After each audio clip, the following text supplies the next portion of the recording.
ఈరోజు ఈ రీతిగా మనం అందరం కలుసుకుని దేవుని యొక్క వాక్యాన్ని ధ్యానించుటకు మరి మీ సమయాన్ని కేటాయించుకుని మీరు ఈ కార్యక్రమంలో ఏకీభవిస్తూ ఉన్నందుకు మీ అందరికీ మరొకసారి మన ప్రభును ప్రియ రక్షకుడునైన యేసుక్రీస్తు వారి శ్రేష్ఠ నామములో శుభములు మరియు వందనములు మరొకసారి తెలియజేసుకుంటున్నాను.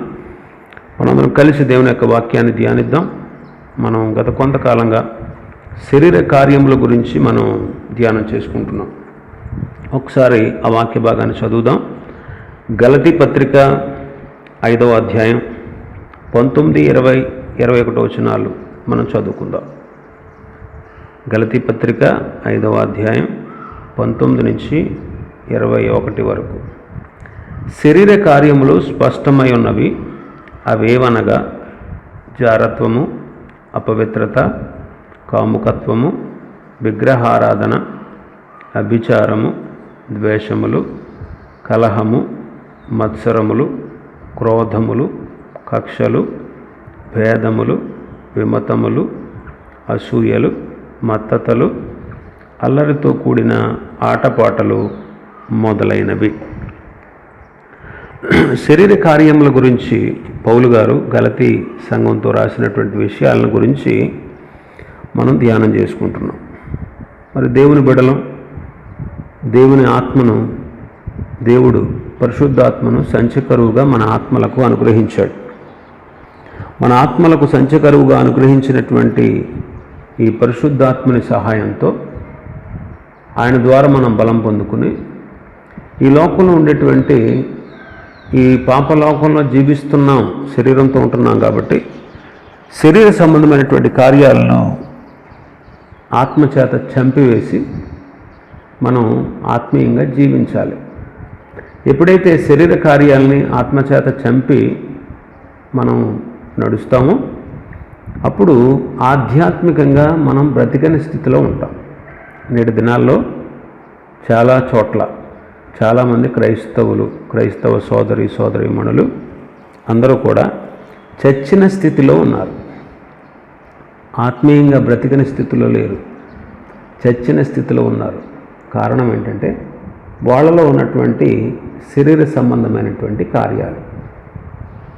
మరి శరీర సంబంధమైన కార్యాల గురించి మనం విపులంగా తెలుసుకుంటున్నాం. ఎందుకంటే తెలుసుకోవలసిన అవసరత ప్రతి విశ్వాసికి ఉంది. వరుసగా ప్రతి దాని గురించి విపులంగా తెలుసుకుంటున్నాం.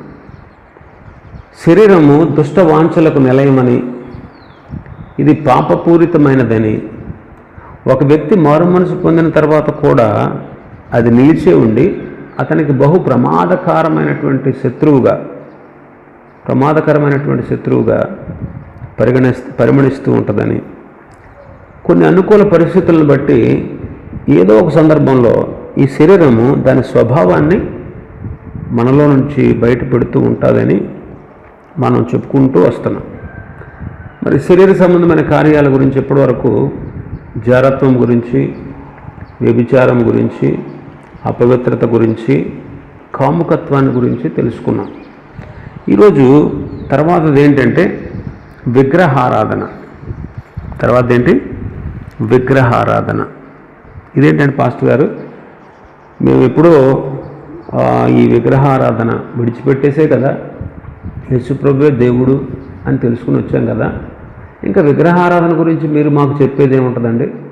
మేము ఎప్పుడూ వాటి పూజలు చేయడం మానేసాం, వాటిని తీసుకెళ్ళి ఎక్కడో పడేసాం, అసలు వాటి జోలికి మేము వెళ్ళట్లేదు అని అనుకుంటూ ఉండొచ్చు. అయితే ఈరోజు మనం చెప్పుకునేది లోకస్తులు చేసే విగ్రహారాధన గురించి కాదు. దేవుని బిడ్డలైన వారిలో ఉన్నటువంటి విగ్రహాలు, దేవుని బిడ్డలైన వారిలో ఉన్నటువంటి విగ్రహారాధన ఎలాంటిదని బైబిల్ బోధిస్తుందో దాని గురించి మనం నేర్చుకుందాం. విగ్రహారాధన అంటే మనకు తెలుసు, ఒక విగ్రహాన్ని పెట్టుకుని దానికి పూజలు పునస్కారాలు చేయడం, కొబ్బరికాయలు కొట్టడం, అగరబత్తులు వెలిగించడం, ఇంకా పువ్వులు పుష్పాలు తీసుకువెళ్ళి వాటికి అలంకరించడం, ఇది అనుకుంటాం. ఇది మనకు తెలుసు. లోకస్తులు చేసే విగ్రహారాధన ఈ రీతిగా ఉంటుంది. అయితే మనం చేసే విగ్రహారాధన అంటే విశ్వాసులైనటువంటి మనలో కూడా విగ్రహారాధన ఉంది. అదేంటో మనకు తెలియాలి. అదేంటో మనకు తెలిసినప్పుడు మనం దాని విషయంలో జాగ్రత్త వహించడానికి మనకు ఉపయోగకరంగా ఉంటుంది. క్రైస్తవులు విగ్రహారాధన చేయట్లేదా? చాలామంది క్రైస్తవులు తమ పిల్లలు పుట్టినప్పుడు వాళ్ళకి తలనీలాలు ఇవ్వడానికి గుణదల తీసుకెళ్తారు, మేరీమాత ఆలయానికి, లేకపోతే గౌరీపట్నం తీసుకువెళ్తారు. మరి అక్కడ జరిగే కార్యక్రమాలు ఏంటి? అక్కడ పెద్ద పెద్ద విగ్రహాలు ఉంటాయి. యేసుప్రభుదేమో బాలయేసులాగా చిన్న బొమ్మ, మరి అది పెద్ద విగ్రహం. అదంతా అక్కడ ఉన్నటువంటి ప్లేస్ అంతా కూడా కట్టడాలతోనూ విగ్రహాలతోనూ నిండి ఉంటుంది. మీ పిల్లల్ని అక్కడికి తీసుకువెళ్ళి అక్కడ గుండు చేయించుకొస్తారు. అక్కడికి వెళ్ళి మీరు కొబ్బరికాయలు కొడతారు. అక్కడికి వెళ్ళి మీరు పువ్వులు, పుష్పాలు, లేకపోతే పలహారాలు, పలహారాలు తీసుకువెళ్తూ ఉంటారు. మరి క్రైస్తవులు చేసే విగ్రహారాధన కాదా ఇది? ఇంకా మనం చూస్తే మన ఇళ్లలోనే యేసుప్రభు పటం అని పెట్టుకుని దాని ఎదుట ఒక క్యాండిల్ కరెంటుతో పనిచేసే క్యాండిల్ వెలిగిస్తాం. కొన్నిసార్లు కొందరిళ్లలో సిలువను పెట్టుకుంటూ ఉంటారు. ఇవన్నీ విగ్రహాలే. ప్రభు చెప్పిన మాట ఏంటంటే, పైన ఆకాశం అందే కానీ క్రింద భూమి అందే కానీ, భూమి క్రింద నీళ్ళ అందే కానీ ముందు దేని రూపాన్నైనా మీరు చేసుకోకూడదు. వాటికి సాగిలు పడకూడదు, వాటికి నమస్కరించకూడదు, వాటిని పూజించకూడదు అని చెప్పాడు ప్రభు. ఇంకా క్రైస్తవులు ఒక గెడ్డం ఉంటుంది, 2 చేతుల్లో 2 చిల్లులు ఉంటాయి, తల మీద మొండల కిరీటం ఉంటుంది, దీనంగా మొహం పెట్టుకున్నట్టు ఫేస్ ఉంటుంది. ఇలాగ ఒక బొమ్మను తయారు చేసి ఒక ఫోటోని ఫ్రేమ్ కట్టి మన ఇంట్లో పెట్టుకుని యేసుప్రభు అని మనం పూజిస్తూ ఉంటాం. ఆయన వెళ్ళేటప్పుడు ఆయన పటం మాకు చూసి ముద్దు పెట్టుకుని మనమే ఒంటి మీద సీలు వేసుకుని వెళ్తూ ఉంటాం. మరి ఇదంతా ఏంటంటారు? ఇదంతా విగ్రహారాధన. ఇక్కడ అంటాడు, పైన ఆకాశం అందే కానీ ఆకాశంలో ఉన్నటువంటి వాటి రూపాలు కానీ, భూ వస్తువుల రూపాలు కానీ, భూమి క్రింద ఉన్నటువంటి జలచరాలు గట్రా వాళ్ళ రూపాలు కానీ చేసుకోకూడదు, వాటికి సాగిలి పడకూడదు, వాటికి నమస్కరించకూడదు, వాటిని పూజించకూడదని ప్రభు ఖచ్చితంగా చెప్పాడు. మరి క్రైస్తవులు ఇంకా చేసేటువంటి విగ్రహారాధన ఏంటంటే, కొంతమంది వ్యక్తుల్ని, కొన్ని చెక్కినటువంటి చిత్రపటాలని ఇంకా ఆరాధిస్తూ ఉంటారు క్రైస్తవులు. కొంతమంది వ్యక్తులను ఆరాధిస్తూ ఉంటారు. చెప్పినప్పుడు చెక్కబడిన చిత్రపటాలు, యేసుప్రభు పటమని, యేసుప్రభు చిత్రపటం అంటారు. యేసుప్రభు అలా ఉన్నాడా? ఎవరు చూశారు? అప్పట్లో ఫోటోగ్రఫీ ఉందా ఆయన ఉన్న కాలంలో? ఎవరో వేశారు, అది యేసుప్రభు అనుకుంటాం. యూదుడి బొమ్మను వేశారు, అది యేసుప్రభు ఎట్లా అవుతుంది? ఆయన ఆత్మస్వరూపి అండి. దేవుడు ఆత్మ కనుక ఖచ్చితంగా చెప్పాడు యోహాను సువార్త 4వ అధ్యాయంలో సమరయ స్త్రీతో, దేవుడు ఆత్మ కనుక ఆయన ఆరాధించేవారు ఆత్మతో సత్యంతో ఆరాధించారు. మీకు తెలిసిన దాన్ని ఆరాధిస్తారు. అక్కడ సమరయ స్త్రీ అడిగింది, యూదులేమో యెరూషలేములో ఆరాధిస్తారు, సమరయులమైన మేము గెరజీము కొండ మీద ఆరాధిస్తాం. అసలు ఎక్కడ ఆరాధించాలి అంటే, ఎక్కడ ఆరాధించాలో చెప్పలేదు ప్రభు, ఎలా ఆరాధించాలో చెప్పాడు. ఎక్కడ ఆరాధించాలనేది ముఖ్యం కాదు, ఎలా ఆరాధించాలనేది ముఖ్యం. ఎలా ఆరాధించాలి? ఆత్మతో సత్యముతో ఆరాధించాలి. ఆత్మతోనూ సత్యముతో. దేవుడు ఆత్మ గనుక, కాబట్టి దేవుడు ఏమై ఉన్నాడు? ఆత్మ అయి ఉన్నాడు. కాబట్టి వ్యక్తుల్ని, చెక్కబడిన చిత్రపటాలని మనం ఆరాధిస్తే అదే విగ్రహారాధన. ఇంకా మనం చూస్తే దేవుని కంటే ఎక్కువగా వేటినైతే ప్రేమిస్తామో, దేవుని కంటే ఎక్కువగా దేనికైతే ప్రాధాన్యత ఇస్తామో, దేవుని కంటే ఎక్కువగా ఒక స్త్రీని కానీ పురుషుని కానీ దేవుడి కంటే వీళ్ళు ఎక్కువ అని భావిస్తామో అదే విగ్రహం. అదే విగ్రహం. నీ హృదయం దేనితో నింపబడిపోయిందో అదే నీ జీవితంలో ఉన్నటువంటి విగ్రహం. మరి నువ్వు దేనికి ప్రాధాన్యత ఇస్తున్నావు? దేనితో నిండి ఉంది నీ హృదయం? ఒకసారి ఆలోచన చేసుకోవాలి. ఒకటి హృదయం అంతా గర్ల్ ఫ్రెండ్తో నిండిపోద్ది. Girl friend. ఒక అమ్మాయి హృదయం అంతా బాయ్ ఫ్రెండ్తో నిండిపోద్ది. గర్ల్ ఫ్రెండ్ అయినా బాయ్ ఫ్రెండ్ అయినా దేవుడి కంటే ఎక్కువ నీకైతే మరి ఎక్కువే కదా. ఒకసారి ఆలోచన చేస్తే దేవుడి కంటే ఎక్కువే వాళ్ళ. అందుకే వాళ్ళ కోసం మందిరానికి మానేస్తూ ఉంటారు, వాళ్ళ కోసం దేవుని ప్రార్థన చేయడం మానేస్తూ ఉంటారు. ఒకడు మందిరానికి కొత్త మానేశాడు. ఏంట్రా మందిరానికి రావట్లేదు, ఏంటి ప్రార్థన చేసుకోవట్లేదు, మందిరం అంటే ఆసక్తి లేదు, ఏంటి బాబు అని అడిగితే నేను ప్రేమించిన అమ్మాయి వెళ్ళొద్దండి అందుకే మానేశాను అంటున్నాడు. అంటే వీడికి ఎవరు ఎక్కువ అయిపోయారు దేవుడి కంటే? ఎస్, దేవుడి కంటే నువ్వు దేన్నైతే ఎక్కువగా ప్రేమిస్తావో, అది వస్తువు కావచ్చు, అది జంతువు కావచ్చు, అది వ్యక్తి కావచ్చు, స్త్రీ కావచ్చు, పురుషుడు కావచ్చు, తల్లిదండ్రులు కావచ్చు, పిల్లలు కావచ్చు, చివరికి నీ ప్రాణమైనా కావచ్చు, దేవుని కంటే కూడా దేన్ని ఎక్కువగా నీవు నేను ప్రేమించకూడదు. దేవుని కంటే దేన్నైతే ఎక్కువగా మనం ఎంచుకుంటామో అదే విగ్రహం. ఉదాహరణకి కొన్ని విషయాలు చెప్తాను. బైక్, లేకపోతే కారు, లేకపోతే వస్త్రాలు, లేకపోతే సెల్ ఫోన్, ఇవన్నీ కంపేర్ చేసుకోండి మీరు. లేకపోతే బంగారం, లేకపోతే డబ్బు, లేకపోతే సంపదలు, లేకపోతే ఆస్తి అంతస్తులు, పిల్లలు, స్నేహితులు, బంధువులు, నీకున్న ఉద్యోగం, నువ్వు చేసే వ్యాపారం, ఇలా చెప్పుకుంటూ పోతే బోళ్ళని ఉంటాయి.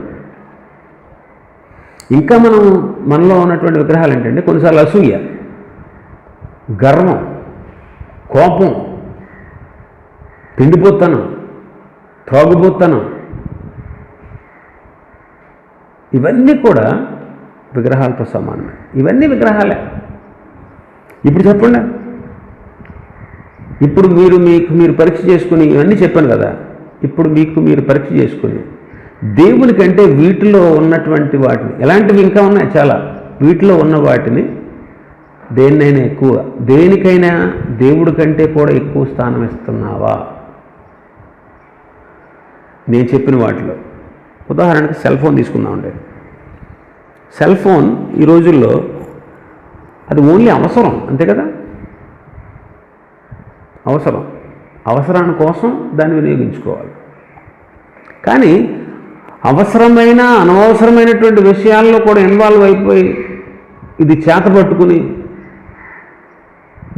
ఇదే సర్వస్వం అనుకుని, ఇదే ప్రపంచం అనుకుని, అది లేకపోతే మతిపోయినట్టు, అది లేకపోతే పిచ్చి పెట్టినట్టు ప్రవర్తిస్తారు. ఒక తల్లి వాళ్ళ అబ్బాయి అస్తమాన్ సెల్ ఫోన్తో ఉంటున్నాడని దాచేసిందంట. వాడు ఏం చేశాడు తెలుసా? ఇల్లంతా రభస చేసి పడేశాడు. సెల్ ఫోన్ దాచేసింది. అంటే వాడికి అదే ప్రపంచం, వాడికి అదే సర్వస్వం, వాడికి అదే మొత్తం. తన జీవితం అంతా కూడా అది లేకపోతే ఇంక బతకలేడు. అర్థం చేసుకోండి, ఇది లేకపోతే నేను బ్రతకలేను, ఇలా చేయకపోతే నేను ఉండలేను, ఇది చేయకపోతే నాకు పిచ్చి పెట్టినట్టు ఉంటుంది, ఇలా ఉండకపోతే నా జీవితం ఏదో పోగొట్టుకున్నట్టు ఉంటుంది, వాళ్ళు లేకపోతే నా జీవితం ఏదో వెళుతున్నట్టు ఉంటుంది అని అంటూ ఉంటావే. ఇలా అనిపిస్తూ ఉంటే నీకు దేని విషయంలోనైనా నువ్వు విగ్రహారాధికుడు అని లెక్క. ఎస్, నీకు ఎలా అనిపిస్తుందా? వాళ్ళు లేకపోతే నేను ఉండలేను, వాళ్ళు లేకపోతే నేను బతకలేను, ఇది లేకపోతే నేను అన్నం తిన్నా, ఇది లేక నాకు నిద్ర పట్టట్లేదు, ఇది లేక నాకు మనశ్శాంతి లేదు అనిపిస్తుందా వేటి విషయంలోనైనా? అయితే నువ్వు క్రీస్తుని కలిగి ఉండి కూడా ఇంకా విగ్రహారాధికుడిగా ఉన్నావు, అది గుర్తుపెట్టుకో. క్రీస్తును కలిగి ఉన్నవాడు, శరీర కార్యాలు విసర్జించిన వాడు, క్రీస్తు లేకపోతే బ్రతకలేము, ఆయన లేకపోతే నా బ్రతుకు లేదనే భావనే ఉంటుంది వాడికి తప్ప ఇంకా వేటి గురించి వాడు ఆలోచించడు. ఇక వేటి గురించి ఆలోచించండి. ఆయన లేకపోతే నా బ్రతుకు లేదు అని మాత్రమే అనిపిస్తుంది అడిగి. నా ప్రభువు లేకపోతే నేను బ్రతకలేను, నా ప్రభువు లేకపోతే నా జీవితం వేస్ట్ అని అనిపిస్తే, నీకు అలా అనిపిస్తూ ఉంటే నువ్వు విగ్రహారాధనలా నీలో లేనట్టు. సీరియల్ చూస్తున్నావు, మంచి సన్నివేశం ఉంది అక్కడ సీరియల్లో. ఒకవేళ మంచి సన్నివేశంలో ఆ సీరియల్ వాడు ఆఫ్ చేసేస్తే టీవీ వాడు తిడతావు. మంచి సీరియల్ టైంలో నీకు కరెంట్ పవర్ ఆఫ్ అయితే లైన్ మీద తిడతావు. అంటే ఏంటి? నీలో విగ్రహం ఉందా? చెప్పరండి. నాన్ లివింగ్ థింగ్స్ కానీ లివింగ్ థింగ్స్ కానీ ఏవైనా అవి లేకపోతే నా జీవితం వేస్ట్ అనిపిస్తుందా? నువ్వు పక్కా విగ్రహారాధికుడివే.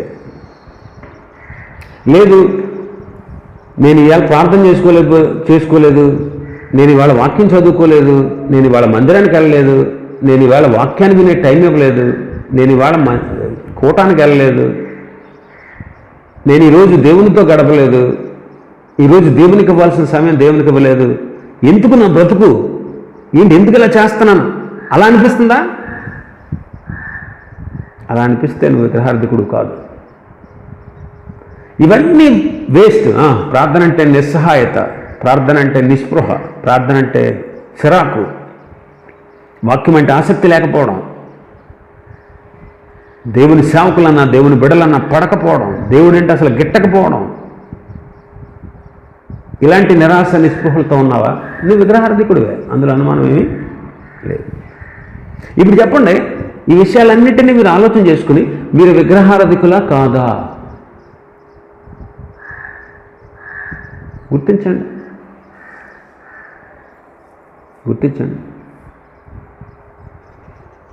ఆలోచించండి.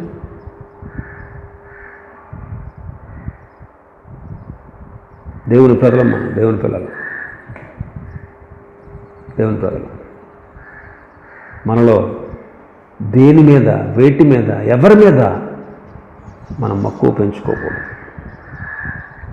ఇలాంటి చెత్తవన్నీ కూడా టన్నుల కొద్దీ మన హృదయాల్లో పేరుకుపోతే ఇక దేవునికి స్థానం ఎక్కడ ఉంటుంది చెప్పండి? దేవునికి నువ్వు ఎక్కడ ప్రాధాన్యత ఇస్తున్నట్టు అసలు ఆలోచించేది లేదులేండి. ఆయన గుంచే ఖాళీ, ఆయన గుంచానంటే ఇలాంటి చెత్తలో ఆయన ఉంటాడా? ఇలాంటి చెత్త మధ్యలో పరిశుద్ధుడైనటువంటి దేవుడు నివాసం చేయగలడా? అందుకే సంవత్సరాలు దొర్లిపోతున్నా, సంవత్సరాలు గడిచిపోతున్నా సరే ఆయన ఎక్కడున్నాడు తెలుసా? ప్రకటన గ్రంథం ప్రకారం, ఇదిగో తలుపు నొద్ద నుంచి నేను తట్టుచున్నాను. ఆయన తలుపు దగ్గరే ఉంచేశాను. సంవత్సరాలు దొర్లిపోతున్నా సరే ఆయన ఇంకా తలుపు దగ్గరే ఉంచేశాం. అందుకే ప్రకటన గ్రంథంలో ఏమంటున్నాడు ఆయన? ఒకసారి చూద్దాం. ప్రకటన గ్రంథం, యోహాను గారు రాసిన ప్రకటన గ్రంథం 3వ అధ్యాయం 20వ వచనం. ఇదిగో నేను తలుపు నొద్ద నిలుచుండి తట్టుచున్నాను. ఎవడైనా నా స్వరము విని తలుపు తీసిన ఎడల నేను అతని వద్దకు వచ్చి అతనితో నేనును, నాతో కూడా అతనును భోజనం చేయదు. తలుపు నొద్దే ఉండిపోయాడు ఆయన. తలుపు నొద్ద మాత్రం ఉండిపోయాడు.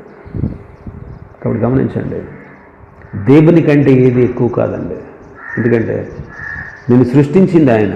మన ఆదివారం చెప్పుకున్నట్టు నీ సృష్టికర్త ఆయన, నీ నిర్మాణకుడు, నిన్ను నూతన సృష్టిగా మార్చినవాడు మన దేవుడు. నీకు సర్వస్వాన్ని ఇచ్చినవాడు. నువ్వు ఈ లోకంలో ఎంత కంఫర్ట్గా బ్రతుకుతున్నావు అంటే ఆ బ్రతుకు దేవుని మూలంగా కలిగింది. నీకున్న ప్రజ్ఞ వల్ల, నీకున్నటువంటి తెలివితేటల వల్ల, నీకున్నటువంటి అందం వల్ల, నీకున్నటువంటి ధనం వల్ల, నీకున్నటువంటి పలుకుబడి, హోదాల, ఉద్యోగాల, వ్యాపారాల వల్ల కాదు నీకు వచ్చిన ఈ స్థితి. దేవుడు పెట్టిన భిక్ష. మీరేమనుకున్నా సరే ఇదేంటి దేవుడు పెట్టిన భిక్ష అంటాడేంటి పాస్టర్ గారు అనుకున్నా సరే పర్వాలేదు. మనం ఇలా బ్రతుకుతున్నామంటే అది దేవుడు మనకు పెట్టిన భిక్ష అండి. మన జీవితంలో ప్రాముఖ్యమైన వాడు. పౌలు గారికి తెలుసు ఆ విషయం. అందుకే అన్నాడు, ఆయనలో మనం జీవిస్తున్నాము, చెల్లిస్తున్నాము, సంచరిస్తున్నాము అంటాడు.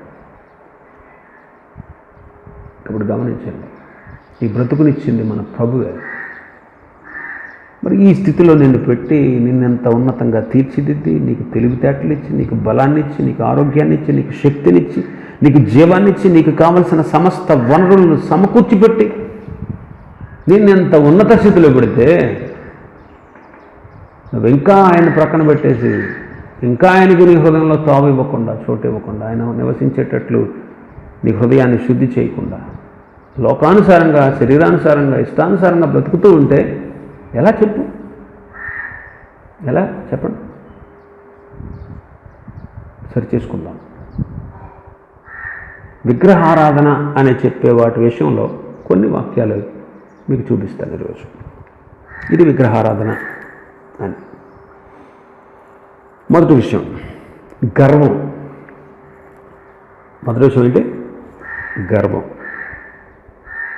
గర్వం. యెహెజ్కేలు గ్రంథం 28వ అధ్యాయం. యెహెజ్కేలు గ్రంథం 28వ అధ్యాయం 17వ వచనాన్ని చదువుకుందాం.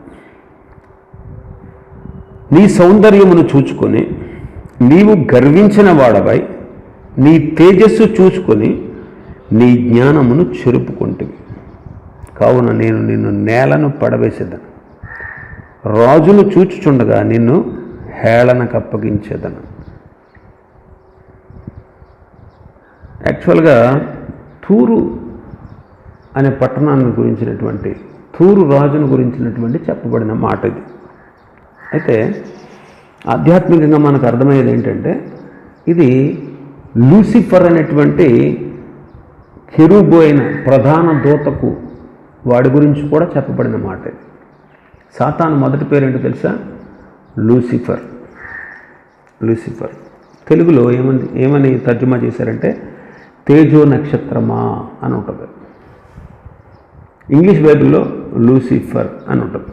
తెలుగు బైబిల్లో లూసిఫర్ అనే మాట ఉండదు.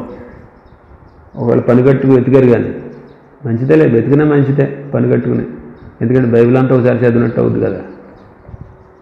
కాబట్టి అపవాది గురించి చెప్పబడినటువంటి మాటలు అన్నమాట. వాడు ఏం చేశాడంట? 17వ వచనం మరొకసారి, నీ సౌందర్యమును చూచుకొని నీవు గర్వించిన వాడవై. సౌందర్యాన్ని చూసుకుని, వాడికి ఇచ్చినటువంటి సౌందర్యం చాలా ఉన్నతమైనది.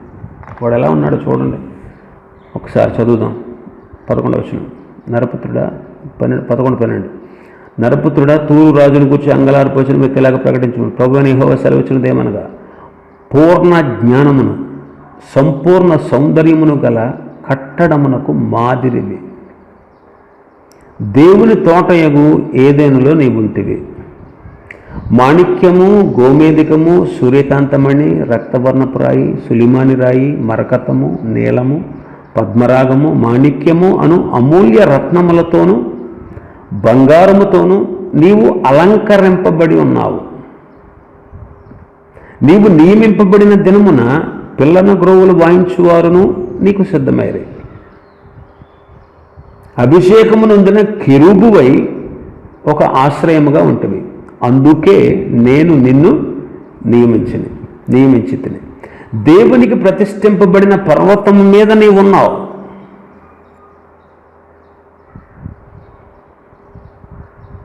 పర్వతం మీద నీవు ఉన్నావు. కాలుచున్న రాళ్ల మధ్యను నీవు సంచరించుచుంటివి. నీవు నియమింపబడిన దినం మొదలుకొని పాపము నీ యందు కనబడి వరకు ప్రవర్తన విషయంలో నీవు యథార్థవంతుడుగా ఉన్నావు. అయితే నీకు కలిగిన విస్తార వర్తకము చేత లోపల నీవు అన్యాయం పెంచేసుకుని పాపం చేస్తూ వచ్చావు. కాబట్టి దేవుని పర్వతం మీద నీవు ఉండకుండా నేను నిన్ను అపవిత్ర పరిస్థితిని ఆశ్రయముగా ఉన్న కెరూబు, కాలుచున్న రాళ్ల మధ్యను నీవు ఇంకా సంచరింపవు. నిన్ను నాశనము చేసి తిని, నీ సౌందర్యమును చూచుకొని నీవు గర్వించిన వాడవై, నీ తేజస్సు చూసుకొని నీ జ్ఞానమును చెరుపుకుంటుంది. కావున నేను నిన్ను నేలను పడవేసేది. ఇదంతా కూడా లూసిఫర్ గురించి చెప్పబడినమాట. గర్వం వచ్చేసిందంట వాడికి. గర్వం వచ్చేసింది.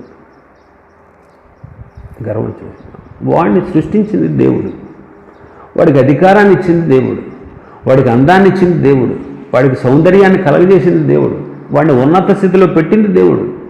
అసలు వాడు దేవుని కొరకు పుట్టాడా అన్నట్టు దేవుడు వాడిని అంత ఘనపరిచాడు, అంత హెచ్చించాడు, ప్రధాన దూతగా చేశాడు వాడిని. ఆలోచన చేయండి. అభిషేకించాడంట దేవుడు వాడిని.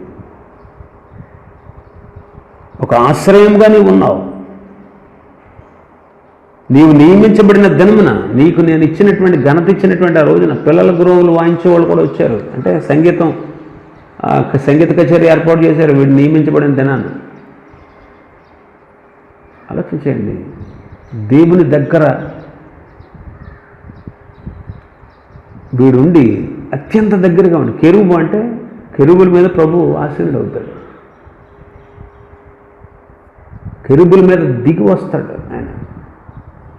అంటే ప్రభువుని మోసేవాడు, ప్రభు కోసం ఏర్పాటు చేయబడిన వాడు. ఒక విధంగా వీడు చెప్పాలంటే వీడు వర్షిప్ లీడర్. అంటే దేవుని ఆరాధనను నడిపించేవాడు, దేవదూతలు చేసే ఆరాధనను వీడే నడిపించేవాడు. కానీ వీడికి దుర్బుద్ధి పుట్టింది. ఏంటి తెలుసా? వీడందరినీ సౌందర్యాన్ని జ్ఞానాన్ని చూసుకుని వీడు గర్వించి వీళ్ళు చేసేటువంటి ఆరాధన నాకు చెందితే బాగుండు, ఆయన స్థానాన్ని నేను దొంగిలిస్తే బాగుండు, ఆయన గెంటేసి సింహాసనం మీద నుంచి నేను కూర్చుంటే బాగుండు అనే గర్వం వాడిని చెడగొట్టింది. గర్వం వాడిని పాపిగా మార్చేసింది. గర్వం వాడిని అనేకులతో పాపం చేయించేటువంటి స్థితికి వాడిని మార్చేసింది. అందుకే వాడితో పాటు చాలామంది దూతల్ని తోసిపడేశాడు ప్రభు. కొందరిని బంధించాడు, కొందరిని స్వేచ్ఛగా వదిలేసి ఉంచాడు. ఇప్పుడు గమనించండి. గర్వం వాడిని పాడు చేసింది. ఆలోచన చేయండి. మనల్ని కూడా దేవుడు పెంట కుప్పల మీద నుంచి లేపి మనల్ని హెచ్చించాడు. రేపటి దినాన గనులతో పాటు కూర్చుండేటువంటి ఆధిక్యత ఆ ప్రభు మనకిచ్చాడు. మనం గనులు అనుకుంటున్నామే, వీళ్ళు గొప్పోళ్ళండి అనుకుంటున్నామే. పరిశుద్ధ గ్రంథంలో ఉన్నటువంటి వాళ్ళు గొప్పోళ్ళు కదా. మోషే గొప్పవాడు, భూమి మీద ఉన్న వారందరిలో మిక్కిలి సాత్వికుడు. ఇలాగా చెప్పుకుంటూ ఏ లోపాలు లేకుండా బ్రతికిన వాళ్ళు ఎంతమంది లేరు? వాళ్ళతో పాటు సమానంగా కూర్చున్నటువంటి ఆ ఘనత దేవుడు మనకిచ్చాడే. అయితే ఈ దినాల్లో కృతజ్ఞత లేకుండా మన హృదయాలు గర్వంతో నిండిపోయి దేవుని సహితం ఈ రోజుల్లో లెక్క చేయలేనటువంటి స్థితిలో మనం ఉన్నామంటే ఇది గర్వం కాదా? ఇది మన జీవితంలో జరిగే విగ్రహారాధన కాదా? దేవుని సైతం ఈ రోజుల్లో మనం లెక్క చేయట్లేదే, మరి దాన్ని ఏమనాలి? అందుకే సామెతల గ్రంథకర్త అన్నాడు 16వ అధ్యాయం 18వ వచనంలో, నాశనమునకు ముందు గర్వము నడుచును, పడిపోవుటకు ముందు అహంకారమైన మనస్సు నడుస్తుంది. నాశనమునకు ముందు గర్వం నడుస్తుంది. గర్వం నీలో ప్రవేశించిందంటే దాని వెంటనే నీకు నాశనం ఉన్నది అని దేవుని వాక్యం సెలవిస్తూ ఉంది.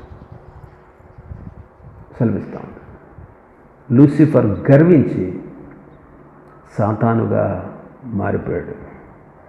నెబుకద్నెజరు గర్వించి 7 కాలాల పాటు పశువులాగా గడ్డి మేశాడు.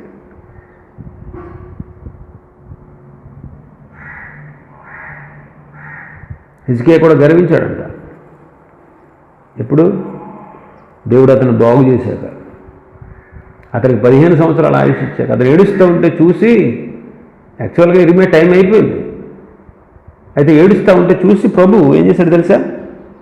15 సంవత్సరాల ఆయుష్ ఇచ్చాడు. ఆయుష్కాలంలో అతడు దేవునికి పట్ల అంత నమ్మకంగా బ్రతకలే. ఎక్స్టెన్షన్లో బ్రతికి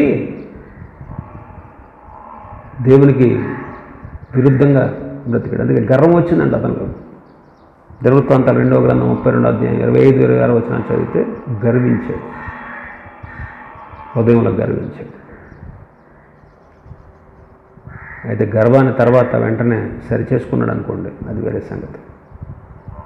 ఆలోచించండి, దేవుడు నిన్ను ఎంత ఉన్నత స్థితిలో ఉంచాడో. నువ్వు అంత ఉన్నత స్థితిలో ఉన్నా సరే, నీవు ఎంత అద్భుతమైన నైపుణ్యం కలిగి ఉన్నా సరే, నీకెన్నో తలాంతులు నీలో ఉండి నువ్వు అద్భుతంగా దేవుని కొరకు వాడబడుతూ ఘనపరచబడుతూ ఉన్నా సరే, అవి అనుగ్రహించినటువంటి దేవుని పట్ల నీకు కృతజ్ఞత ఉండాలి. అంతేగాని నీకున్నటువంటి వాటిని బట్టి నువ్వెప్పుడు గర్వించకూడదు. గర్వం ఒక విగ్రహంలాగా మారిపోయిందనుకో నీలో, నువ్వు విగ్రహారాధికుడు అయిపోతావు. గర్వం ఒక విగ్రహంలాగా మారిపోతే నీలో నువ్వు విగ్రహారాధికుడివే. నిజ సంఘటన, నిజంగా జరిగినటువంటి విషయం. ఒక పెద్ద దైవ సేవకుడు, ఇప్పుడు లేడులే, ఆయన ప్రభునందు నిద్రించాడు. ఒకరోజు వాళ్ళ అన్న కూతురే, వాళ్ళ అన్న స్వయంగా అన్న కూతురు ఆవిడే, చిన్నాన్న నేను మీటింగ్ పెట్టుకుంటాను, మరి 2 రోజులు నాకు నువ్వు డేట్స్ ఇవ్వాలి అన్నారు.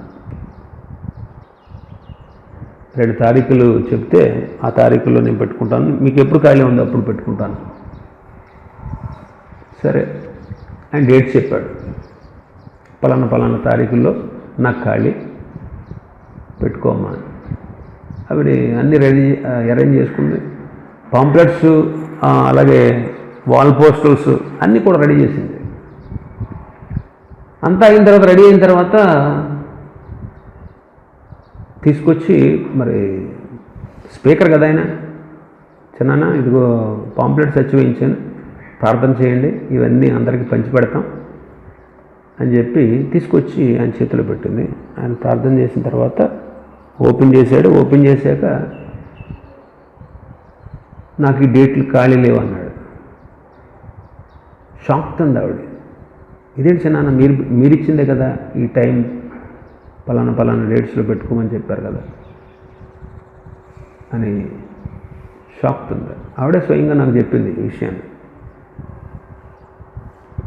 నేను చాలా షాక్ తిన్నాను బ్రదర్, మా చిన్నాన్నగారు అలా అంటే.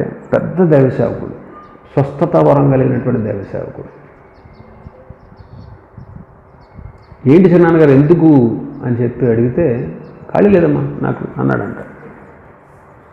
ఆ తర్వాత తెలిసింది ఏంటంటే, తన దగ్గర ఉన్న వాళ్ళతో, నా పేరుకు వెనకాల అయ్యగారు అని ప్రింట్ చేయలేదంట. ఆయన పేరు మాత్రం రెవరెండ్ పలానా సో అండ్ సో అంటే అని ప్రింట్ చేసింది, కానీ ఆ వెనకాల అయ్యగారు అనేటువంటి దాన్ని ప్రింట్ చేయలేదంట. అందుకు ఆయన ఖాళీ లేదంట రావడం. చెప్పండి, ఇప్పుడు అయ్యగారు అనేది వీడికి ఒక విగ్రహం అన్నమాట. అయ్యగారు అని సంబోధించకపోతే వాళ్ళకి ప్రార్థన చేయడు, వాళ్ళు మీటింగ్స్కి వెళ్తారు. మరి ఇది విగ్రహం కదా. ఉదాహరణకు ఒకటి చెప్పా, ఎవరో గురించి చెప్పా, మనలైన ఉన్నాయో ఇలాంటివి, మనలైన ఉన్నాయో. గర్వం ఒక విగ్రహంలాగా అయిపోతే, గర్వం అనే విగ్రహం నీలో అలా మిగిలిపోయిందనుకో, నువ్వు విగ్రహార్థికుడు అయిపోతావు. రెండో విషయం, అధికార వాంఛ. అధికార వాంఛ, పదవీ వ్యామోహం అంటారు. దీన్ని ఏమంటారు? పదవీ వ్యామోహం. మనం దేవుని ఆరాధించడానికి లోకంలో నుంచి ప్రత్యేకించబడ్డాం. దీని గురించి ఒక వాక్యాన్ని చదువుదాం. లూసిఫర్ గురించే ఇది కూడా ఒక వాక్యాన్ని చదువుకుందాం. యెషయా గ్రంథం 14వ అధ్యాయం. యెషయా గ్రంథం 14వ అధ్యాయం 13వ వచనాన్ని చదువుదాం. నేను ఆకాశమునకు ఎక్కిపోయేదను, దేవుని నక్షత్రములకు పైగా నా సింహాసనమును హెచ్చింతును, ఉత్తర దిక్కునున్న సభాపర్వతం మీద కూర్చుందును, మేఘమండలముల మీదకి ఎక్కుదును, మహోన్నతునితో నన్ను సమానునిగా చేసుకుందును అని నీ మనసులో అనుకున్నావు కదా. నీవు పాతాళమునకు, నరకములో ఒక మూలకు త్రోయబడితివే.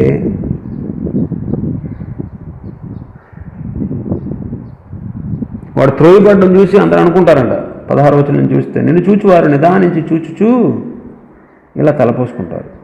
భూమిని కంపింపజేసినోడు వీడే కదా, రాజ్యాలను వణికించిన వాడు, లోకాన్ని అడవిగా చేసేసిన వాడు, పట్టణాలని, కుటుంబాలని, సంసారాలని పాడు చేసిన వాడు, తాను చెరపట్టిన వారిని తమ నివాస స్థలానికి పోనివ్వకుండా ఆప్ చేసిన వాడు వీడే కదా. ఆప్ చేసిన వాడు వీడే కదా. అయ్యో ఏంటి వీడు ఎలా అయిపోయాడు అనుకుంటారంట. ఇదంతా లూసిఫర్ గురించి రాయబడిన మాట. వాడు అధికార వాంఛ కలిగిన వాడు. వాడు దేవుని స్తుతించడానికి పుట్టినవాడండి.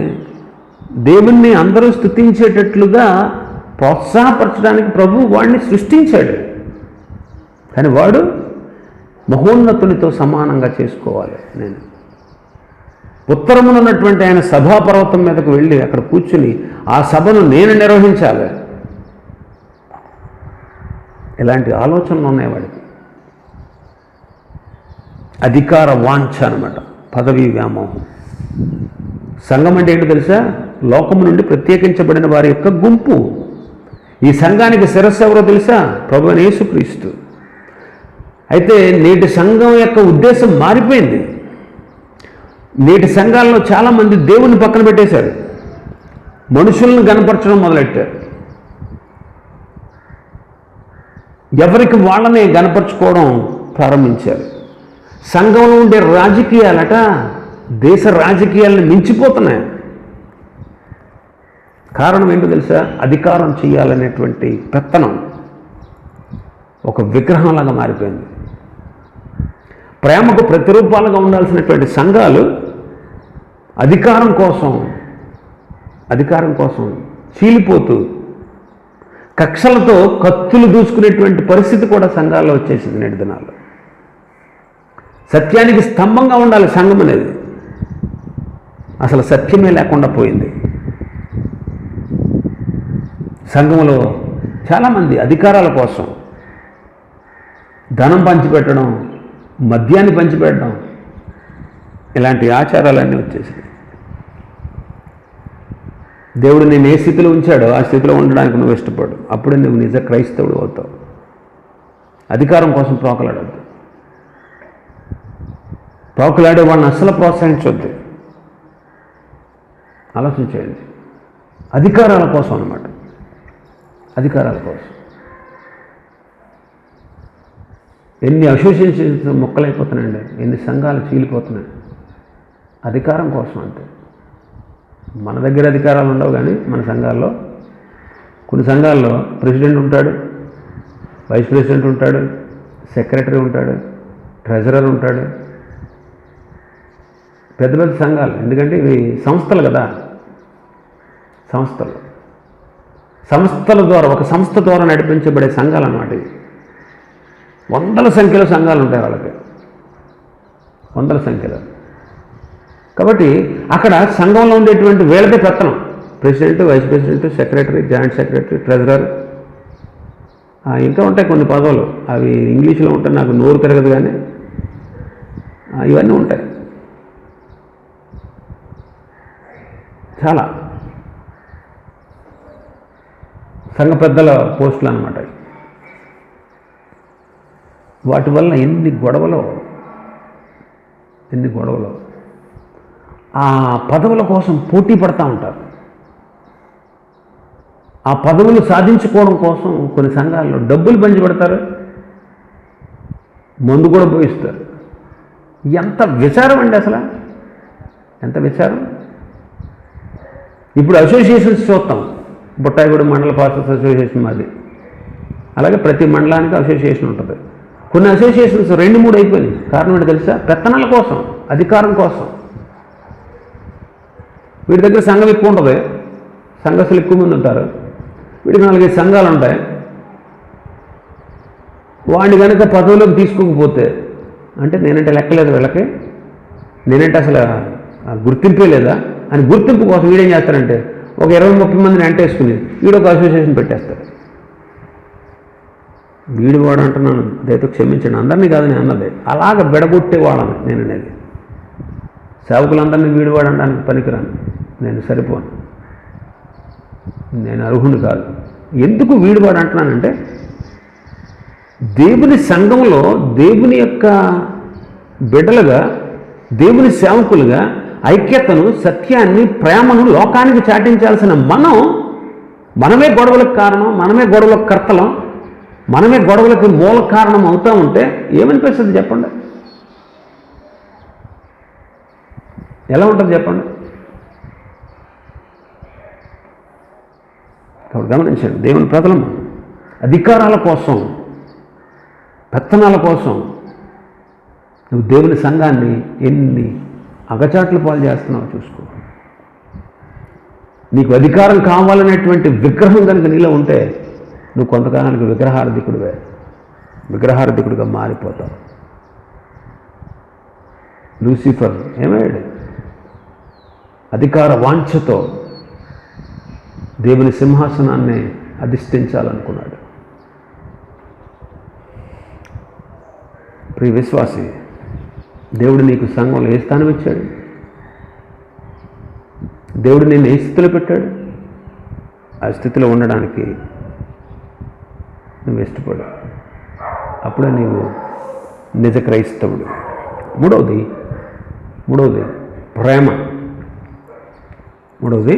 ప్రేమ. బైబిల్ సారాంశం అంతా కూడా ఏంటో తెలుసా? ప్రేమ. ఎందుకంటే మన దేవుడు ప్రేమ స్వరూపి. బైబిల్ చెప్పేటువంటి బోధ ఏంటంటే, నువ్వు దేవుని ప్రేమించు, నిన్ను వలె నీ పొరుగువాన్ని ప్రేమించు. ఇంకా కాస్త ముందుకు వచ్చి యేసుక్రీస్తు ప్రభు వారు చెప్పింది ఏంటంటే, నీ శత్రువును కూడా ప్రేమించు అన్నాడు. శత్రువును కూడా ప్రేమించు అని వదిలేయలేదు ఆయన, చేసి చూపించాడు. ఆయన సిలువలో బ్రాలాడుతూ శత్రువులందరి కోసం వీరేమి చేస్తున్నారో వీరెరగరు కనుక వీరిని క్షమించని వాళ్ళ కోసం ప్రార్థన చేశాడు, చేసి చూపించాడు. శత్రువును కూడా, తనతో పాటు ఉన్నటువంటి ఇష్కరియోతు యోధ తనకు శత్రువుని తెలుసు ఆయనకి, ఆయన ప్రేమించాడు. శత్రువుని ప్రేమించడం మన వల్ల కాదు కదా, కానీ మనకు అత్యంత బద్ధశత్రువైన సైతాన్తో మాత్రం చట్టబట్టలేసి తిరిగేస్తాం. సాతాన్ని మాత్రం ప్రేమించేస్తూ వాడు అడుగు జాడల్లో మాత్రం తూచా తప్పకుండా పాటించేస్తూ ఉంటాం, నడుస్తూ ఉంటాం. అయితే నేను చెప్పేది ఏంటంటే, ఈ రోజుల్లో నేను ఇప్పుడు చెప్పేటువంటి ఈ అంశం ఏంటంటే, ఇలాంటి దైవికమైన ప్రేమను ఈ లోకంలో మనం అనేకమైన వాటికి పెట్టేశాం. దైవిక ప్రేమను తీసుకెళ్ళి లోకంలో ఉండే వాటికి పెట్టేశాం. ఇప్పుడు ఉదాహరణ చూడండి, ఒక స్త్రీ పురుషుడు వాళ్ళ మధ్యన ఉండేటువంటి ఆకర్షణకి ఏమని పేరు పెట్టేశారు? ప్రేమ అని పేరు పెట్టేశారు. అది ఆకర్షణ, అది ఆకర్షణ. ఒక అబ్బాయి హృదయం, ఒక అమ్మాయి హృదయం ఏమంటారు? వాళ్ళ హృదయాల్లో వేరే వాళ్ళు ఉంటే ప్రేమలో పడ్డాడు అంటారు. తల్లిదండ్రులు బిడ్డలపై చూపించేది వాత్సల్యం, దాన్ని కూడా ప్రేమ అంటాం మనం. ఆలోచన చేయండి. ఇలాగా దేవుడి కంటే కూడా ఎక్కువగా దేన్నైతే మనం ప్రేమిస్తూ ఉన్నామో అదే విగ్రహం. ఒక అబ్బాయి హృదయం నిండా మరొక అమ్మాయి. వీడు మందిరానికి కూడా అమ్మాయి వచ్చినందుకు వస్తాడు, లేకపోతే ఆ అబ్బాయి వచ్చినందుకు వస్తుంది మందిరానికి. వాళ్ళు ఉన్నంతసేపు ఉంటారు, వాళ్ళు వెళ్ళిపోతే వీళ్ళు కూడా వెళ్ళిపోతారు వెనకాల. దేవుడు లేడు వాళ్ళ హృదయాల్లో, మనుషులు ఉన్నారు. ప్రేమ పేరుతో నువ్వు ఎవరి మీద అయితే అధికమైన వాంఛ, ప్రేమ కలిగి ఉన్నావో అదే నీకు విగ్రహం. అందుకే యేసు ప్రభు ఖచ్చితంగా చెప్పాడు కదా, మత్తయి సువార్త 19వ అధ్యాయం 29వ వచనంలో చెప్పాడు ప్రభువారు. చూడండి ఒకసారి మత్తయి సువార్త 19:29. నా నామము నిమిత్తము అన్నదమ్ములనైనను, అక్క చెల్లెండ్రనైనను, తండ్రినైనను, తల్లినైనను, పిల్లలనైనను, భూములనైనను, ఎండ్లనైనను విడిచిపెట్టిన ప్రతివాడు 100 రెట్లు పొందును, ఇదిగాక నిత్య జీవమును స్వతంత్రించుకొనును. నా నామము నిమిత్తం విడిచిపెట్టేయాలంటే వదిలేయమని కాదు. ఇక్కడ ఎవరెవరి గురించి చెప్పాడు? అన్నదమ్ములు, అక్క చెల్లెండ్రు, తల్లిదండ్రులు, పిల్లలు, భూములు, ఇండ్లు విడిచిపెట్టేమన్నాడు కదా. ఇక్కడ విడిచిపెట్టడం అంటే అర్థమేంటో తెలుసా? విడిచిపెట్టేమని కాదు. నీ హృదయంలో ప్రథమ స్థానం ప్రభువుకే ఇవ్వాలి. ప్రభు తర్వాతే వీళ్ళంతా. ఒక విషయం చెప్పు, ప్రభు తర్వాతే వీళ్ళని ఎందుకు పెట్టాలండి? ఆయన ఎందుకు ప్రేమించాలి? ఆయన ఎందుకు ప్రేమించాలనే ప్రశ్న నీలో రావచ్చు. ఎందుకంటే ఇవన్నీ ఇచ్చింది ఆయనే. ఇవన్నీ ఇచ్చింది ఆయనే. నీకు భార్య దేవుడు ఇచ్చినవాడు, నీకు భర్త దేవుడే ఇచ్చింది, తల్లిదండ్రుల్ని దేవుడే ఇచ్చాడు, పిల్లల్ని దేవుడే ఇచ్చాడు. లేదా వాక్యంలో గర్భఫలము యెహోవా ఇచ్చు బహుమానమే, అవునా కదా? గుణవతి అయిన భార్య దొరుకుటరుదు, అటుది ముత్యము కంటే అమూల్యమైందంటూ ఇంకో మాట ఏమంటాడు? యెహోవా ఇచ్చిన దానము అంటాడు. సుబుద్ధి గల భార్య యెహోవా దానం అంటాడు. యోగు గారు అంటాడు కదా, యెహోవా ఇచ్చెను, యెహోవా తీసేసుకున్నాడు. ఆయనే ఇచ్చాడు. భూమి మీదకి దిగంబరిగా వచ్చాను. ఈ బంధాలు, బంధుత్వాలు, భోగభాగ్యాలు, సిరి సంపదలు, ధనధాన్యాలు ఇవన్నీ కూడా ఆ ప్రభు ఇచ్చినవే. ఆయన ఇచ్చాడు, ఇప్పుడు ఆయన తీసేసుకున్నాడు. ఆయనకే స్తుతి కలుగును గాక అన్నాడు. మరి చెప్పినప్పుడు ఇవన్నీ ఇచ్చింది ఆయన కదా. మరి ఆయన ప్రేమించమంటే మీకు అంత బాధే. మళ్ళీ మీరు దానికోసం కామెంట్స్ చేస్తూ ఉంటారు, ఆయన్నే ప్రేమించాలంట. ఎంత స్వార్థపరుడు మన ప్రభు. స్వార్థపరుడు కాదండి ఆయన. మనం అమితంగా ప్రేమించడానికి ఆయన ఒక్కడే పాత్రుడు. ఎందుకంటే ఆయన వలె మనల్ని ప్రేమించేవాళ్ళు ఈ లోకంలో ఎవరు లేరు.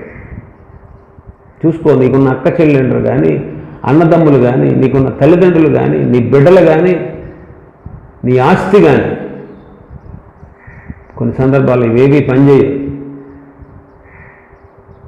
ఇవి ఏవి అక్కడికి రావు. యోగు బంధువులు, స్నేహితులు అందరూ పారిపోయారు, వదిలేసి వెళ్ళిపోయారు. పరాయుడు అయిపోయాడంట యోగు గారు వాళ్ళకి. నా నిలవరులకు నేను భీకరమై ఉన్నాను అంటాడు. ఎవరు అక్కడికి రాలే.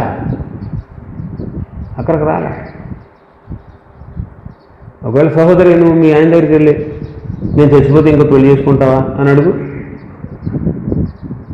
పైకి ఏమంటాడంటే, అయ్యో నువ్వు చచ్చిపోతావు అంటాడు, ఆ మాట అనుకో అంటాడు పైకి. మనసులో ఏమనుకుంటాడు తెలుసా?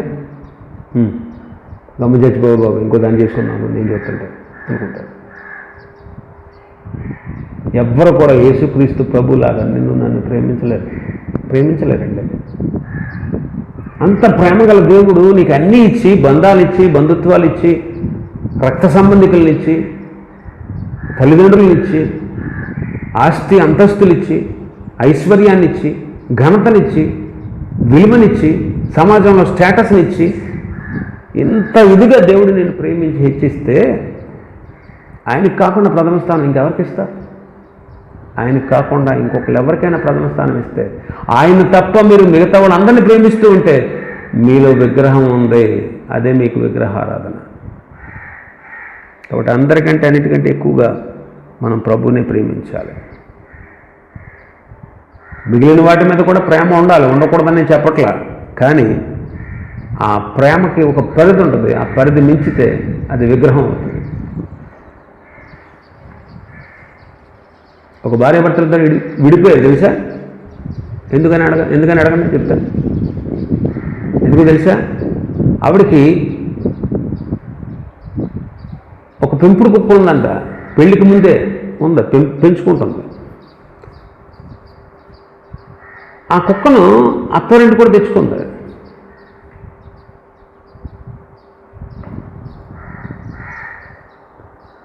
ఆ కుక్క అంట ఆమెతో పాటు బెడ్ మీద పడుకుంటుందంట. ఇప్పుడు భర్త వచ్చాడు, అంతకుముందు భర్త లేడు కాబట్టి అలా పెంచుకుంది, తప్పేం కాదు. అంటే దాని పరిధి దాటిపోయింది. అది ఎక్కడి వరకు చెప్పండి? బెడ్ మీద పొడికేసుకునే అంత ఉంటుందా? అసలు ఆలోచించండి. వాళ్ళిద్దరికి అదే గొడవ. తీసుకురావద్దంటాడు వాడు, నేను తీసుకొస్తాను, ఇది లేకపోతే నేను బతకలేను అంటది. ఇది నా పక్కనే ఉండాలంటాడు అంటది ఆవిడ. ఇక్కడ ఉంటే నేను నీతో ఉండను అంటాడు ఆవిడ. విడిపోయారు, విడాకులు కూడా తీసేసుకున్నారు. భర్త ముఖ్యం కదా, భర్త కంటే కుక్క ఎక్కువ చెప్పరండి. లిమిట్ ఉంటుంది కదా ప్రతిదానికి. ఈ లోకంలో ఉన్న వాటన్నిటి మీద లిమిటెడ్ ప్రేమే ఉండాలి. ఒక్క ప్రభు మీద మాత్రమే మనకు అన్లిమిటెడ్ ప్రేమ ఉండాలి. అది గుర్తుపెట్టుకోండి. కాదు ప్రభు మీద అన్లిమిటెడ్ ప్రేమ నీకు లేదా? అన్లిమిటెడ్ అంటే మనకు అర్థమయ్యే భాష. అపరిమితమైన ప్రేమ ప్రభు పట్ల నీకు లేదా? నువ్వు విగ్రహారాధికుడివే, విగ్రహారాధికురాలువే. కాబట్టి అందరికంటే అన్నిటికంటే ఎక్కువగా మనం ప్రభువుని ప్రేమించాలి. ప్రభువుని తప్ప మిగతా వాటన్నిటిని ప్రేమిస్తూ ఉంటే ఆ ప్రేమ కూడా నీకు ఒక విగ్రహం అన్నమాట. 4వది ధనాపేక్ష. ధనాపేక్ష. కొలస్సీ పత్రిక 3వ అధ్యాయం 5వ వచనం చూద్దాం. కొలస్సీ పత్రిక 3వ అధ్యాయం 5వ వచనం. కావున భూమి మీద మీ అవయవములు అనగా జరత్వమును, అపవిత్రతను, కామాతురతను, దురాశను, విగ్రహారాధన అయిన ధనాపేక్షను. ధనాపేక్షను అనే చోట ఆరని అంకేసి కింద ఇంకొక మాట ఉంది, లోభత్వమును. ఇక్కడ విగ్రహారాధన దేన్ని పోల్చాడు? ధనాపేక్ష. 2 లోభత్వము. ధనాపేక్ష, లోభత్వం. ధనాపేక్ష అంటే ధనము పట్ల అపరిమితమైన ప్రేమ. ధనము పట్ల అపరిమితమైన ప్రేమ. ఈ రోజుల్లో చూడండి, మనిషికి జీవం ఉంది, ధనానికి జీవం లేదు. జీవం లేని ధనం జీవం కలిగిన మనిషిని శాసిస్తుంది. అసలు ఏం జరగాలి? జీవం కలిగిన మనిషి జీవం లేని ధనాన్ని శాసించాలి, కానీ అలా లేదు ఈ లోక పరిస్థితి. జీవం లేని డబ్బు జీవం కలిగినటువంటి మనిషిని శాసిస్తుంది. టోటల్గా చెప్పాలంటే డబ్బే మనిషిని శాసిస్తూ ఉంటుంది. డబ్బుకి మనిషి దాసోహం అయిపోయాడు. అలా అని ఆ తప్పు డబ్బుది కాదు, దాన్ని ప్రేమించే మనదే. ఇప్పుడు కత్తి ఉంది నీ దగ్గర, కత్తి తప్పేం కాదు. సామాన్యుడి చేతిలో ఉంటే కత్తి కూరగాయలు తరగవచ్చు, ఇంకా ఏదైనా ఉపయోగకరమైన పనులు చేసుకోవచ్చు. అదే హంతకుడి చేతిలో ఉంటే పీకలు కొత్తాడు. అది కత్తి తప్ప, మనిషి తప్ప? కాబట్టి గమనించండి. అందుకే యేసు ప్రభు గారు చెప్పింది ఏంటంటే, ధనవంతుడు దేవుని రాజ్యంలో ప్రవేశించడం కంటే సూది బెర్జంలో ఒంటి దూరుట సులభం అన్నాడు. ధనవంతుడు దేవుని రాజ్యంలో ప్రవేశించలేరు అన్నాడు. అంటే ధనవంతులు అందరూ అని కాదు, భూమి మీద ధనవంతులు చాలామంది ఉన్నారు. పరిశుద్ధ గ్రంథంలో కూడా అబ్రహాం ధనవంతుడే, కానీ పరలోకానికి వెళ్ళలేదా? ధనవంతుడే. ధనవంతులు ప్రవేశించలేరంటే అర్థం ఏంటంటే, ధనము మీద ప్రేమ కలిగిన వాడు, అమితమైన ప్రేమ కలిగిన వాడు. ధనం మీద ఎప్పుడైతే మనకు అమితమైన ప్రేమ ఉంటుందో మన ఆలోచన అంతా కూడా దేని చుట్టూ తిరుగుతుంది? ఆ డబ్బు చుట్టూ తిరుగుతుంది. వాడి హృదయం డబ్బుతో నిండిపోతుంది. దేవునికి ఇంకెక్కడ స్థానం ఉంటుంది? మరి దేవునికి హృదయంలో చోటు ఇవ్వకపోతే ఆయన రాజ్యంలో స్థానం మనకు ఎలా దొరుకుద్ది? అందుకే అన్నాడు, ధనమును నమ్ముకున్నవాడు పాడైపోతాడు. ధనాపేక్ష సమస్తమైన కీడులకి మూలం అన్నాడు పౌలు గారు తిమోతికి రాస్తూ 6వ అధ్యాయంలో, తిమోతి మొదటి పత్రిక 6వ అధ్యాయం 10వ వచనంలో. ధనాపేక్ష సమస్త కీడులకు మూలము. కొందరు దాన్ని ఆశించి విశ్వాసభ్రష్టులైపోయారు, తమను తామే పొడుచుకున్నారు, విశ్వాసం నుంచి తొలగిపోయారు అని చెప్పాడు. ధనం ఉండొచ్చు అది, కానీ ధనం ఒక విగ్రహంలాగా మాత్రం మనకెప్పుడు మారకూడదు. బిలాము, గెహజీ, ఇస్కరియోతు యోధా వీళ్ళు దేన్ని ఆశించారు? బిలాము డబ్బును ఆశించి, ఘనతను ఆశించి ఇశ్రాయేలుని శపించడానికి పూనుకున్నాడు. గెహజీ నయమాను ఇచ్చేటువంటి దాన్ని నా యజమానుడు వద్దనుకుంటున్నాడు, నాకు కావాలని ఆశించి నయమాను పోగొట్టుకున్న కుష్ఠరోగాన్ని కూడా తెచ్చుకున్నాడు ధనంతో పాటు. యోధా 30 వెండి నాణాలకి యేసుక్రీస్తు ప్రభువుని నమ్మేశాడు. డబ్బును ప్రేమించారు, వీరి జీవితాలు ఏమైనాయి?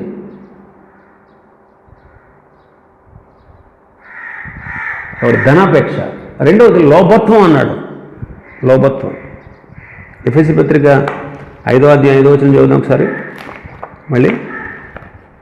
ఎఫెసీ 5:5.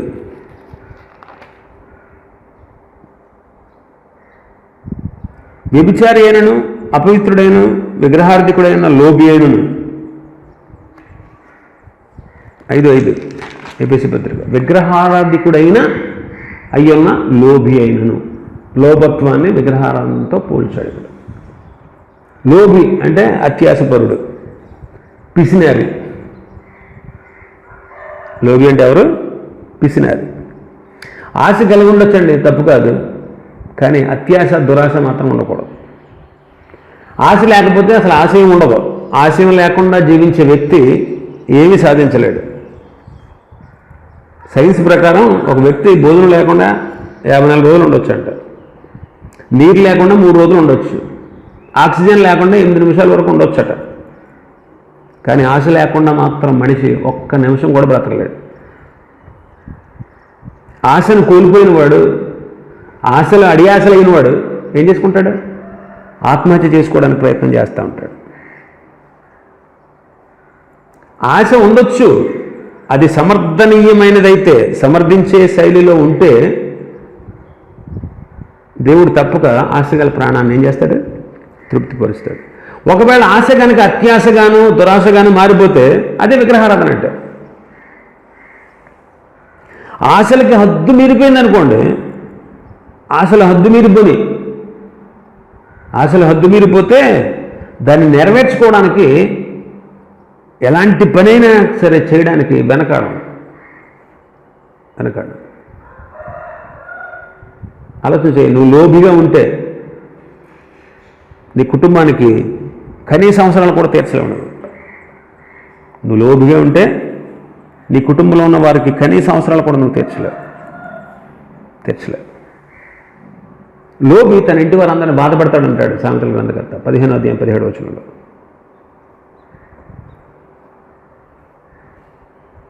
భక్తిపరుడు లోబిగా ఉంటే వాడితో సాంగత్యం చేయొద్దన్నాడు కొరింథీయులకు రాసిన మొదటి పత్రిక 5:11.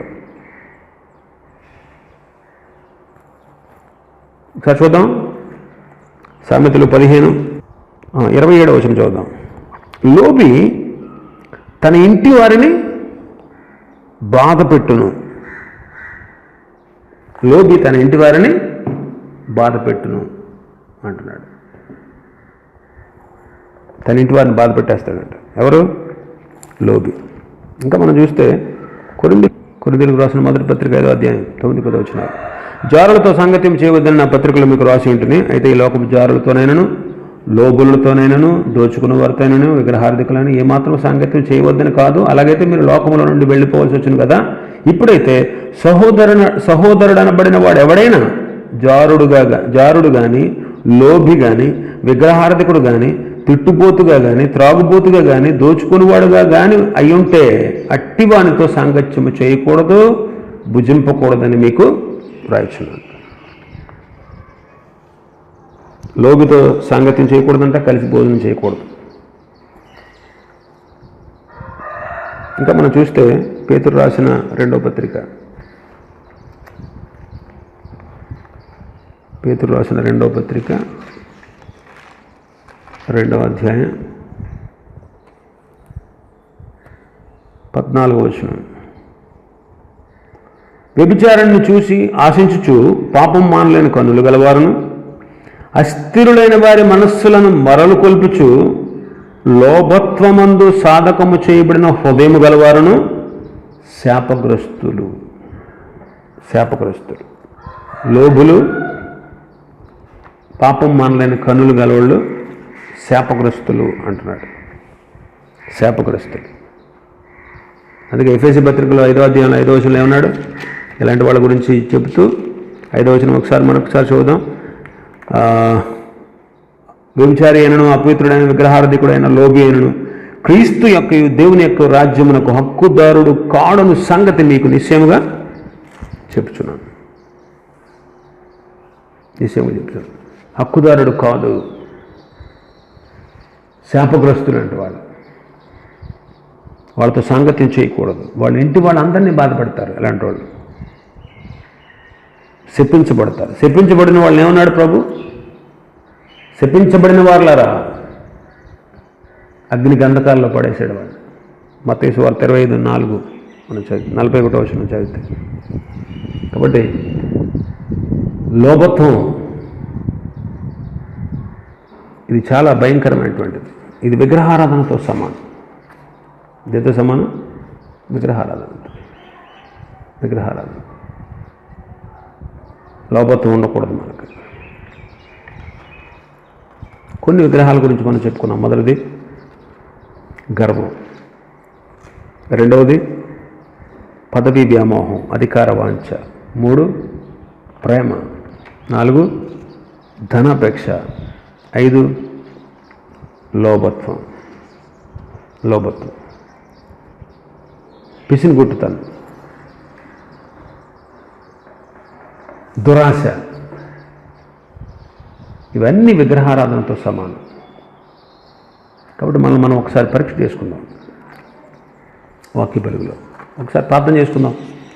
ప్రార్థన చేసిన పరీక్ష చేసుకుందాం. అందరూ తల్ల వంచండి, ప్రార్థన చేసుకుందాం. శరీర కార్యాల గురించి మనం ధ్యానం చేసుకుంటున్నాం. ఈరోజు మనం ధ్యానం చేసుకున్న అంశం విగ్రహారాధన. వ్యక్తులను కానీ, చెక్కబడిన చిత్రపటాలను కానీ ఆరాధిస్తున్నారా? అవి నేడే తీసిపడేయండి. దేవుని కంటే ఎక్కువగా ఒక వ్యక్తిని కానీ, ఒక వస్తువును కానీ, ఒక జీవిని కానీ నువ్వు ఎక్కువగా భావించుకుంటున్నావా? అదే నీ విగ్రహం. నీ హృదయం దేనితో నిండిపోయిందో అదే నీ జీవితంలో విగ్రహం. వాళ్ళు ఎవరైనా కావచ్చు. ఉద్యోగమైనా, వ్యాపారమైనా, ఆస్తి అంతస్తులైనా, బంగారము, డబ్బు, పిల్లలు, స్నేహితులు, బంధువులు, గర్ల్ ఫ్రెండ్ కానీ, బాయ్ ఫ్రెండ్ కానీ, వస్తువులు కానీ, living things, non living things ఏవైనా, ఇంకా అసూయ, పగ, ద్వేషం, ఇలాంటివన్నీ విగ్రహాలే. అందులో కొన్ని మనం ధ్యానం చేసుకున్నాం. గర్వం వల్ల లూసిఫర్ అపవాదిలా మారిపోయాడు. 2 అధికార వాంఛ. వాడు అధికార వాంఛ కలిగి పాతాళంలో ఒక మూలకు తోసివేయబడ్డాడు. 3వది ప్రేమ. పిల్లలపై, తల్లిదండ్రులపై, అన్నదమ్ములపై, అక్క చెల్లెండ్రపై, ఈ లోకంపై, మన శరీరంపై. ఈ ప్రేమ కాదు మనకు ఉండాల్సింది. ఎలాంటి వాటి మీద మనం ప్రేమ ఎక్కువగా కలిగి ఉంటే, ఎలాంటి వాటి మీద మక్కువ కలిగి ఉంటే అదే విగ్రహారాధన. 4 ధనాపేక్ష. ధనం పట్ల ఉన్నటువంటి అపారమైన ప్రేమ. ధనం ఉండొచ్చు, కావలసినంత సంపాదించుకోవచ్చు, తప్పేం కాదు. కానీ అక్రమంగా, అన్యాయంగా ఆర్జిస్తామే, అదే సర్వస్వం అనుకుంటామే, అదే విగ్రహం. లోభత్వం కూడా ఒక విగ్రహమే. లోబి, పిసినారి, అత్యాశపరుడు, దురాశపరుడు తమ కుటుంబాన్ని బాధపడతాడు.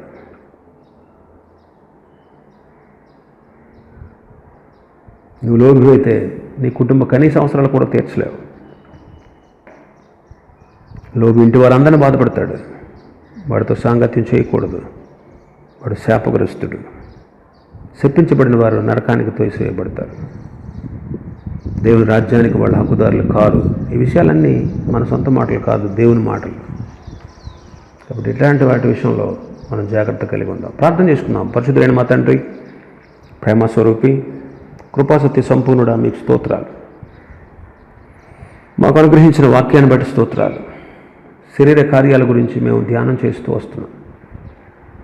శరీరము దుష్టవాంఛలకు నిలయమని, ఇది పాపపూరితమైనదని, రక్షణ పొందిన అది నిలిచే ఉండి మాకు కొన్నిసార్లు తంటాలు తెచ్చిపెడుతుందని, అనుకూల పరిస్థితులను బట్టి దానిలో ఉన్నటువంటి గుణగణాలు, దాంట్లో ఉండే స్వభావం బయటపడుతూ ఉంటుందని, అది మా సాక్ష్యాన్ని, మా ఆత్మీయ జీవితాన్ని నష్టపరుస్తుందని మేము తెలుసుకుంటూ వచ్చాం. అందులో భాగంగానే ఈరోజు మేము ధ్యానించినటువంటి విషయం విగ్రహారాధన. అవును ప్రభా, మాలో గర్వం అనే విగ్రహం ఉంటే అది మమ్మల్ని పతనానికి నడిపిస్తుంది. మాలో అధికార వ్యామోహం, అధికార వాంఛ అనేటువంటి విగ్రహం ఉంటే అది మమ్మల్ని పాతాళానికి త్రోసివేస్తుంది. నీకంటే అమితమైన ప్రేమ ఈ లోకంలో ఉండేటువంటి బంధుత్వాలకి, స్నేహితులకి, మిత్రులకి, లోకానికి, శరీరాలకి ఇస్తే అది కూడా విగ్రహమే అని తెలియపరిచావు. అందరికంటే అన్నిటికంటే ఎక్కువగా నిన్నే ప్రేమిస్తూ ఉండుటకు సహాయం చేయండి. ధనాపేక్ష అనేది ఒక విగ్రహం అని మాకు తెలియపరిచావు. అవును ప్రభు, డబ్బు ఉండడం తప్పు కాదు, ధనవంతులు అవ్వడం తప్పు కాదు. కానీ ధనము మీదే ఆశ, అత్యాశ కలిగి అడ్డదారులు త్రొక్కి అపవిత్రమైన జీవితాలకు తావిచ్చి డబ్బే సర్వస్వం అనుకోవడం విగ్రహారాధన. దాని విషయంలో మేము జాగ్రత్త కలిగి ఉండటకు సహాయం చేయండి. లోభత్వం అనేది ఒక విగ్రహారాధన అని సెలవిచ్చారు. అవును ప్రభు, అత్యాశపరుడు, దురాశపరుడు, పిసినారి, ఇలాంటి స్థితి మాకు లేకుండా సహాయం చేయండి. ఇతరులు కష్టపడతాయి ఇవన్నీ కూడా. నీ పనులు జరిగించడానికి మా చేతుల్ని తెరుచుకొనివ్వవు. మీ పనులకు ఇవ్వడానికి ఆటంకాలు కలిగిస్తూ ఉంటాయి. ఇలాంటి పిసినారితనం, లోభత్వాన్ని తీసివేయండి. ఇలాంటి వాళ్ళు శాపగ్రస్తులని వాక్యం సెలవిస్తూ ఉంటాయి. అట్లాంటి శాపానికి మేము గురి కాకుండా సహాయం చేయండి. నీ రాజ్యానికి మేము హక్కుదారులం అవ్వాలి. మీరు ఇవ్వబోయేటువంటి నిత్యత్వాన్ని మేము సంపాదించుకోవాలి. అందువల్ల విగ్రహారాధన అయిన ఈ శరీర ఇచ్ఛను మేము చంపివేస్తూ మీ కృపలో వర్ధిల్లుటకు, మీ నామాన్ని గణపరచుటకు, మీకు సాక్షిగా బ్రతుకుటకు మాకు సహాయం చేయండి. మీకు మహిమ, ఘనత, ప్రభావం ఆరోపిస్తూ విన్న వాక్యాన్ని మా హృదయాల ఫలింపచేయండి. మళ్ళీ తిరిగి రాత్రికి, అలాగే రేపు ఉదయం మరలా 11 గంటలకు మేమందరం కలిసి మీ నామాన్ని స్తుతించి ఆరాధించుటకు మాకు సహాయం చేయండి. మీ కృప కలిగిన హస్తాలకు మమ్మల్ని మేము అప్పగించుకుంటున్నాం. ఆయా ప్రాంతాల్లో ఉండి వాక్యాన్ని విన్నటువంటి నీ బిడ్డలైన వారందరినీ, అలాగే యూట్యూబ్ ఛానల్లో ఉన్నటువంటి ఈ వాక్యాన్ని విని ఆధ్యాత్మికంగా మేలు పొందుతున్నటువంటి నీ బిడ్డలైన వారందరినీ మీరు దీవించమని, ఘనత, మహిమ, ప్రభావం మీకు చెల్లిస్తూ, హృదయపూర్వకంగా కృతజ్ఞతలు చెల్లిస్తూ, మా ప్రభువును, మా ప్రియ రక్షకుడైన యేసుక్రీస్తు వారి శ్రేష్టమైన నామలో ప్రార్థించి, స్తుతించి, సమర్పించి బ్రతుకున్నాడు వేడుకుంటున్నాం పరమ తండ్రి. ఆమేన్.